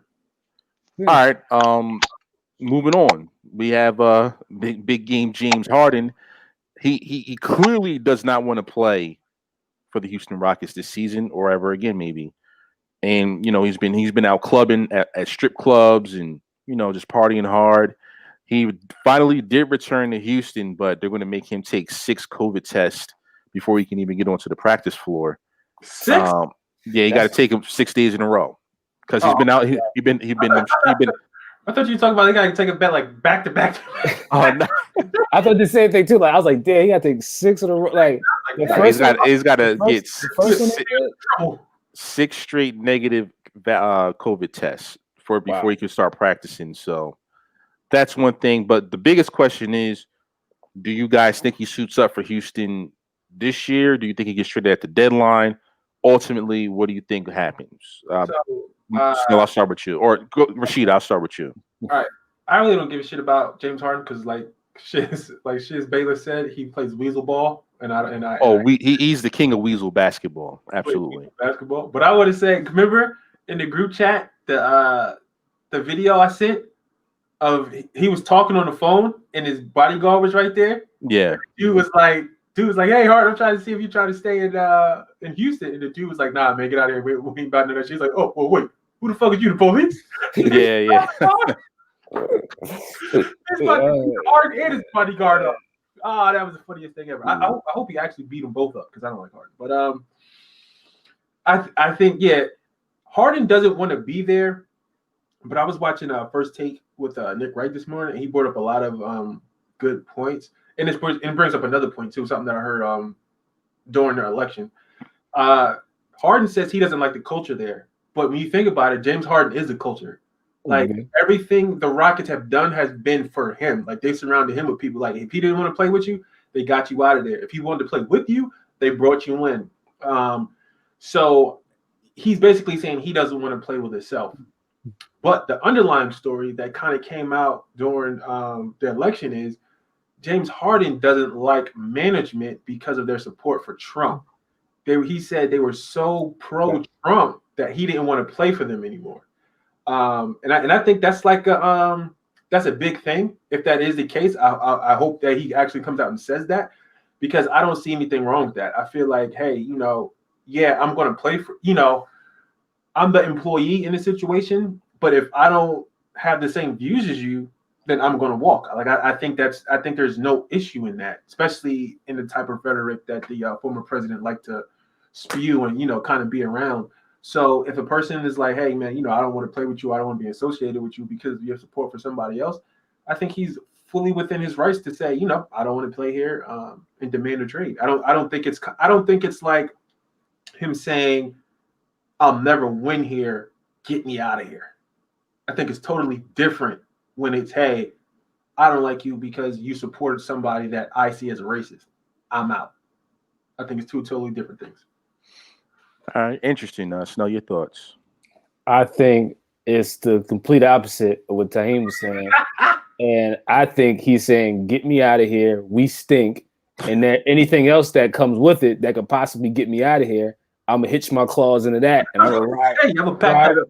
Yeah, I'm gonna ride with that story too, because this is only gonna help me get out of here. I think they stink. I think when you see that, hey, I had a coach here and Mike D'Antoni, I thought this system would work. We won a lot of games. That didn't work. I had Chris Paul. That didn't work. I had Russell Westbrook. That didn't work. I had Dwight Howard. That didn't work. Anybody else that you go get, that's not going to work either. Get me out of here. So I think he just wants to get out of there, and I think he will. There's no point. If he's this difficult now, there's no point of keeping him around. Like, this is it's like Anthony Davis. As much as you can say whatever, when he was in New Orleans, like, they just would have been better off trading him as soon as possible. Because if not, everybody just sits around and talks about, well, when are you going to trade this guy? Or what? When will you trade him? Or are you going to trade him? What's going on? So this is just a hot girl that don't like you no more. If you're the Rockets, you got to let her go. Like, it's over. She's gone. That's it. It's not. It's nothing. Great analogy. Brish, your thoughts? Yeah, I mean, I love the hot girl doesn't like you anymore. And the one thing I will say though is that, like, the strippers in Houston are praying that Harden doesn't leave. Oh yeah, because he's making it rain out there, and they got John Wall out there. The strip club's about to be booming. Oh yeah. John Wall coming straight with that go from DC. He coming. Let's go. Turn it on.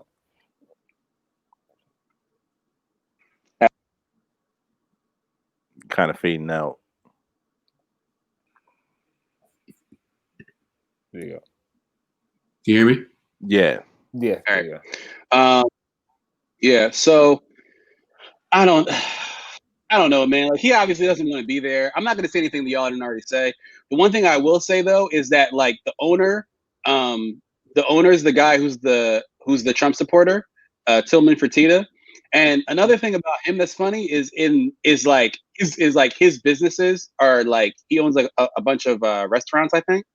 And, like, he's been getting killed by the pandemic. So, like, he's been on, like, CNBC talking about trying to find ways to, like, take money out of the team, and, like, it's just it's a mess. So it really might be a bad culture down there in Houston. Yeah. So I think I agree with what you're saying about, like, the culture on the basketball team. Like, the culture on the floor is definitely, like, Harden's culture. But I think the culture in management, he's talking more about, like, the owner not caring about winning and caring more about, like, trying to save his other businesses and supporting Trump. So, all right. Anything else left in basketball? That's it. No. Yeah. All right. Well, just keep my Knicks in prayer, and we'll see what happens. My Knicks in prayer. Hold on. I just got a news report. Y'all just signed another big man. I don't know. We don't. We have, our roster is full of, like, Kentucky Wildcats bust. We signed Michael Kidd-Gilchrist, and we still got Kevin Knox. We picked up. I mean, it's just a mess. Keep him in prayer, please. Y'all signed Kevin Knox 2.0 when you already got Kevin Knox 1.0. Like, the Kidd-Gilchrist and Knox are the same player. No. Kevin Knox ain't that bad. Yeah. Hey, no. Kidd-Gilchrist is. You talk about ass. Like, he's ass. Like, he can't shoot. His defense is not even all that great. He's just out there, man. Like, I don't know.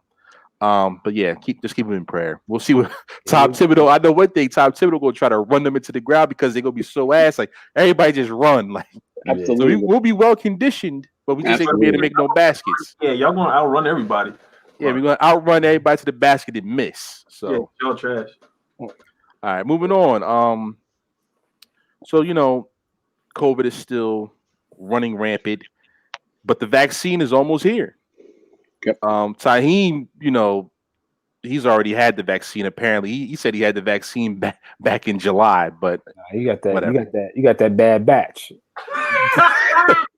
Could be a bad batch of that vaccine that early. That 50% effective one. That ain't what I need. He took that one that Trump took. I forget the name of it, but hey, still here, thankfully. To the nose and shit. That shit ain't work. So my question is, and anybody can go first. You know what, Briss? I'll start with you. Okay. When this first batch of the vaccine comes out, are you going to be first in line to take it, or are you going to wait and see what happens to the people out there. Give it to me now. Give it to me now. No. In all seriousness, I have like a pretty strong opinion about it that I won't get into. But I think I don't know, man. Tell us. It's the mark of the beast. They're gonna put a microchip in your ass. Oh my god. Well, That's 100% what Chris told me. So I was going with it. well, So I mean that is a thing because like how like because there's going to be certain jobs that are be like we're a COVID free environment. Like if you want a job here, you have to be vaccinated. How will they know you've been vaccinated? Scamming. They're gonna be fraud. That's what they got. Kind of gets a little tricky there. But go ahead. I would think you would bring something from a certified doctor, but that would be my. That's a scammer. You can fill that out. Thank you. I'm not saying I'm sure those would be out there too, but I'm thinking that was. G Herbo is going to have them. I think something. Those scam That's a good callback. documents. That's a good callback. That's a very good callback. I think a letter from a doctor is a lot cheaper than microchipping the entire U.S. But that's just continue, Brisk. Go ahead. Yeah, I don't know, man. I just think like at a very basic level, right? Like we have scientists and medical professionals for a reason, right? Like we have companies that have been making vaccines like Pfizer and Moderna. Like this is not like the four of us like cooking up a vaccine and being like, oh, it's ready to go. You know, like we have these companies that like they make vaccines. Like that's what they do. Like their whole thing is like making vaccines. So like if we're gonna have these companies and have these scientists and have medical professionals whose like entire job is to do this stuff, then like why aren't we gonna believe them when it comes time to like use the stuff that they do? That's number one. And number two is like I hear a lot about like the idea of like 90+% effective isn't good enough. Let me just tell you, that is stupid. Like that is really, really stupid. Like none of us get 90% effective like anything in life. Like your job, your relationship, like none of that stuff is like more than 90% likely to be successful. If I could just find stuff, if like someone was just like, hey, this thing is 95% good, it wouldn't even matter what it was. I would just like blindly follow it forever because like life is not like 100% game. Like there is no such thing as 100%. So if like a scientist whose whole job is to make a vaccine that's not going to kill the whole population, that's another thing too. It's like people are like, oh well, I read a story that someone took the thing and their fucking arm fell off. It's like, dog, like if these companies were making a vaccine that was likely to have some part of the population lose limbs, they wouldn't exist. Like literally, they wouldn't exist. Like there may have been a company at some point that made vaccines, and their vaccines were bad. And when you took the vaccines, you lost a limb, or your fucking eye popped out, right? But you know what happened to those companies? They went into business. They don't exist anymore. Like the companies that exist now, they're not making vaccines where you're gonna like lose a toe or you're gonna like go colorblind or like that shit. They just can't. Like they literally can't. So that is the long way of answering. Like as soon as this vaccine is out, give it to me now. So your forehead too. I want to go to the numbers point because I always use even though this is flawed. I remember when Taco Bell was first put in Eatontown. I know where this is going. Oh boy! On the menu, it said, "Hold, let me get the story out." Was that the dog meat? It said, "Our meat is 86% beef." Yeah. And then 14% our special recipe. What does that mean? So I know what that means. So when you have a restaurant, you know, and you get beef, you buy beef bulk, you buy meat in different grades, right? Yep. And the health consortium or whatever, they FDA, I think. No, it's not the FDA. somebody else, they tell restaurants what grade of meat they can sell, right? And Taco Bell went for the lowest grade they can get, which is a D. So they sell D grade meat. It's dog in that meat. Exactly. Exactly. So when you say a vaccine is 90% effective, that other 10, what was happening? No, but here's the But thing. I understand that it's just like the other 10% is just like, it's just not going to help you. No, but will it hurt you though? That's my concern. But here's the thing. Here's the thing, though. Good. Here's the thing, real quick. Like, the only reason why we're even talking about this is because it's like a new vaccine that's getting a lot of like pub or whatever. But like, there are no medicines that exist ever. Like, no over-the-counter medicines, no prescription medicine that is 100% effective. Like, it doesn't exist. Like, I understand that, aspirin, but Claritin, it doesn't, like, no medicine is 100% effective.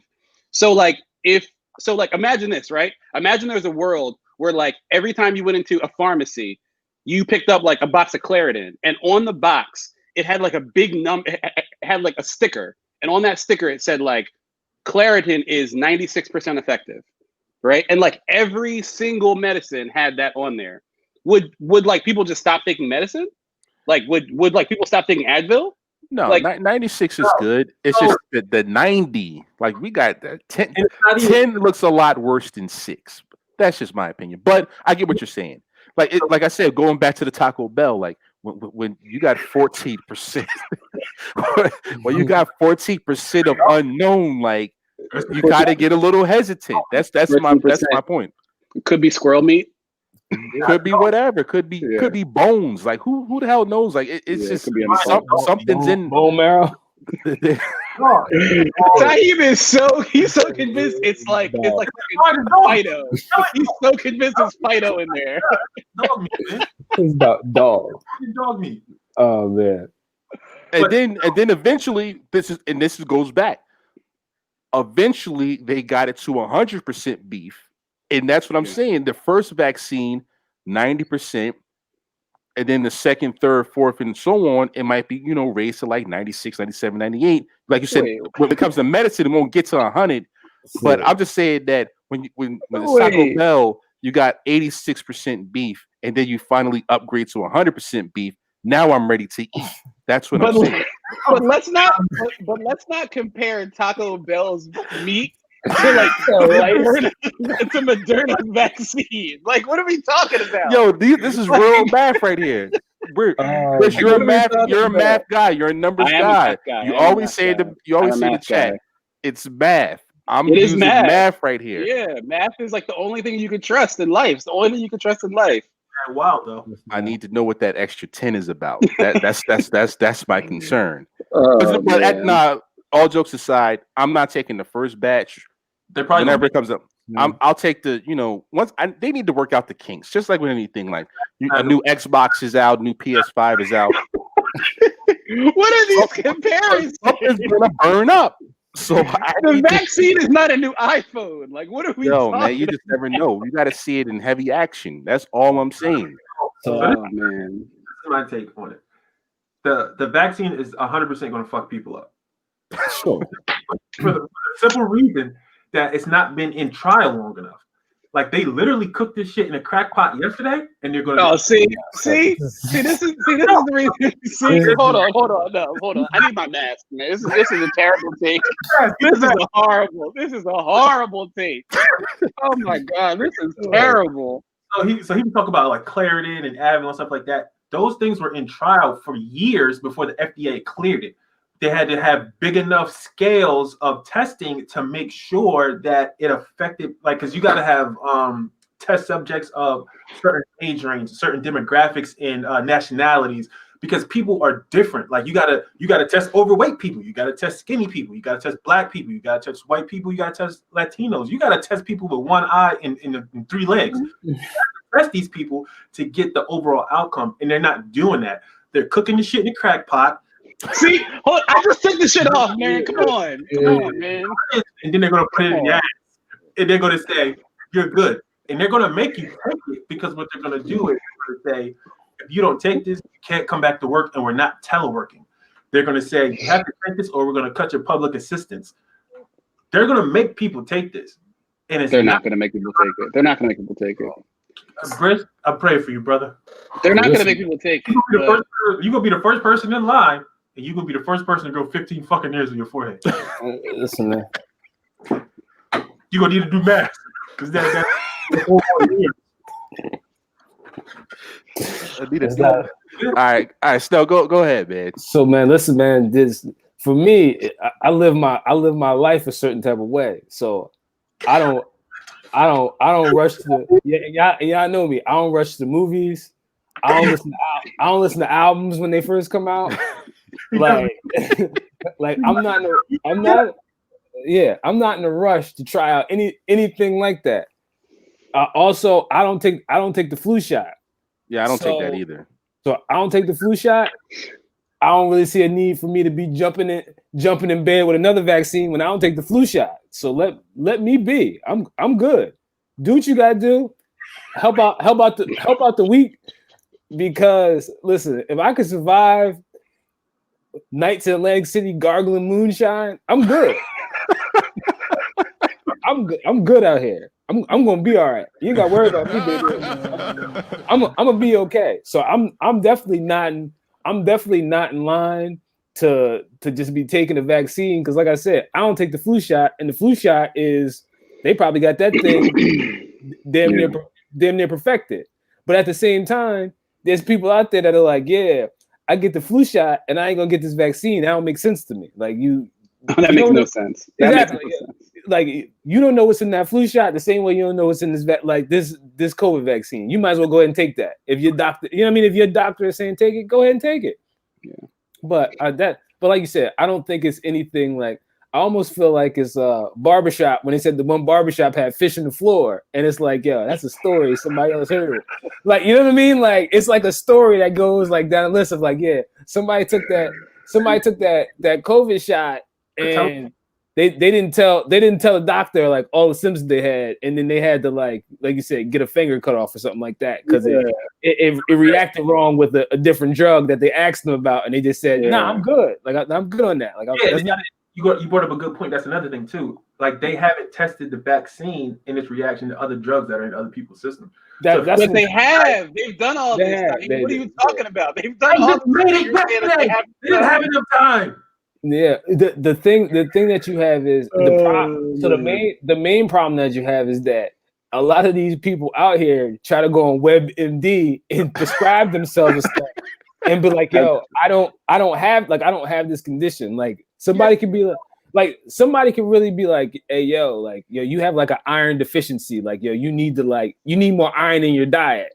And they'll just be like, and then they're gonna be like, nah, I'm not doing that. They're gonna take it.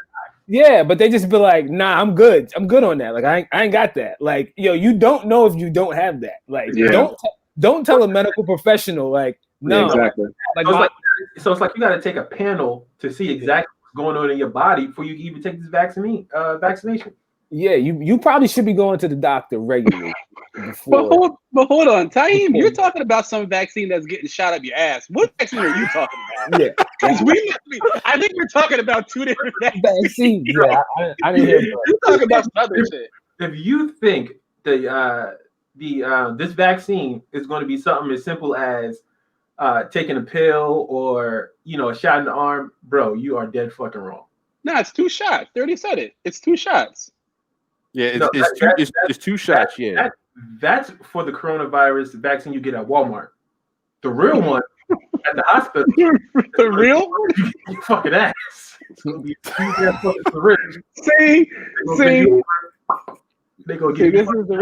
This is the reason why. This is the reason why America's so stupid. Because people like you give out bad information and people believe it. Listen, don't go to Walmart for anything. If you do, definitely don't go for the vaccination because they're gonna be selling that shit too, and they're gonna be trying to put the little sticker with the yellow face on it, trying to say it's on sale. Don't do that. Yeah, don't do the great value vaccine. I don't recommend that. How you vaccinated? Oh no, don't do that. No. All right. Round of applause for the vaccine, man. All right, getting ready to wrap things up. One question I did want to ask Brisk, a California resident, I would love to move out there eventually. I've always argued with Snell about going to California. He says he needs his all 4 seasons. Tahim, he's been all Seasons over. are overrated. Let me tell you. Tahim says Tahim's been all over the world. So, give us a good 60 seconds on why we should pack our bags and move to this California. I'm gonna go ahead and mute myself, but go ahead.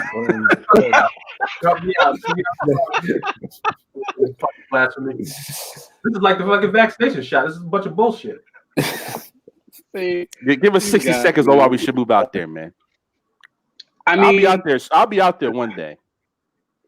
So, the God's honest truth is that it's beautiful 350 days a year. Like, you can wear shorts all year long. If you want your seasons, you can drive to them in an hour. You can drive to go skiing. You can drive to go hiking. You can drive like an hour and get snow. You can drive 10 minutes to get to the beach. You have, all the things that you would ever want to see. You have Hollywood. You have all these. There's just like so much. There's just so much that you can do within such like a small place. And like, honestly, like, I know I talk about the weather a lot, but the reason is because when you don't have to think about the weather, like, at all, it like completely changes your life. Like when you don't ever have to worry about like leaving work and it being like 35 degrees with like rain coming sideways and like the wind knocking you over, like, you just feel so much better. Like, oh shit, let me do something. I want to do something today.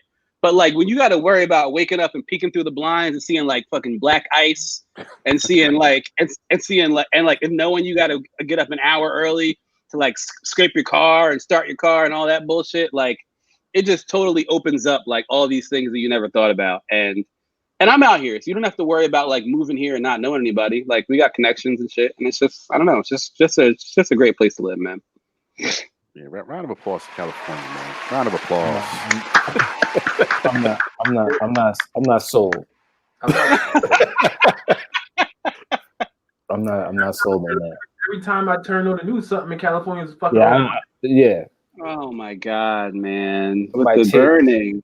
Somebody chasing their house down the street because it's sliding down. We ain't got. No, see, hold on. There was one story. There was like one story where there was a real bad mudslide a couple years ago. Exactly. And Snell is blowing my phone up, talking about yo. I just seen on social media, Oprah's chasing her house down the block. Oprah out there. I'm like, if Oprah house can't stay in one spot, what do you think my house gonna do? Her house slide, If her house is sliding, my house would have been on a rocket ship. My house would have been in Snell, you gotta go get your house. Where's it at? It's in Mexico. It took off to Mexico. Like, it slid all the way down there. You gotta go pick it up. That's crazy. Yeah. But all right, we're getting ready to wrap this thing up. You can find us on social media. We are on Facebook, Instagram, and Twitter. Brother Rashid said he's going to be making a TikTok soon, so catch him on there dancing and doing some wild things on the Second and One page. Fucking TikTok. You can find us on YouTube. Search Second and One Podcast. If you want to be on the show, you want to send us some merchandise, you want to send us some money, send that over to info@secondandone.com. And man.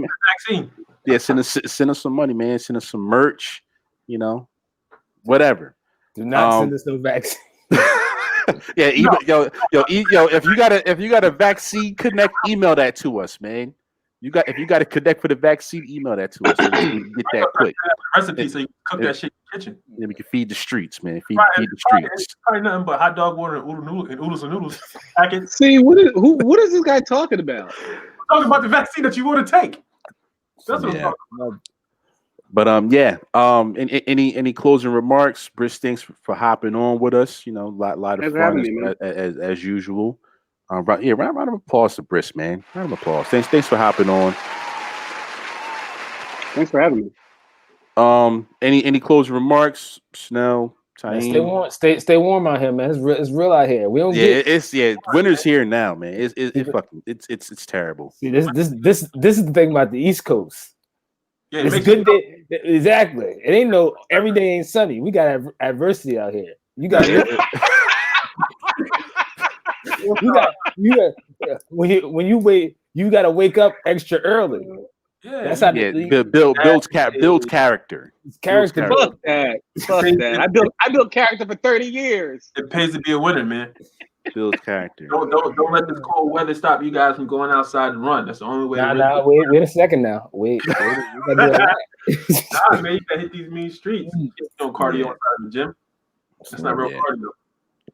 All right. So if there's nothing else, thank you guys for listening. This is the Second One Podcast, and we go up to you guys next time.